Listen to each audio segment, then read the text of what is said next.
Hello guys! Ngayon, tuturuan ko kayo kung paano mag-unlock ng Facebook profile. Una, pindutin ang Facebook. Then, kapag nandito na kayo sa Facebook, makikita nyo yung bilog dun sa left side, parting taas. Then, pindutin nyo lang. Then, kapag napindut nyo na yun, makikita nyo yung 3 dot dun sa right side. Then, pindutin nyo lang yung 3 dot sa right side. Ayan, kapag napindut nyo na, nandito na tayo sa profile settings. Hanapin nyo lang yung unlock profile.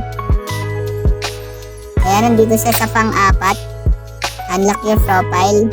Ayan, you lock your profile sabi. Tapos makikita nyo dito yung unlock. Pindutin nyo lang yung unlock. Ayan, napindut na natin. Then, makikita nyo yung unlock your profile. Pindutin nyo lang. You unlock your profile. Then, okay. Ayan.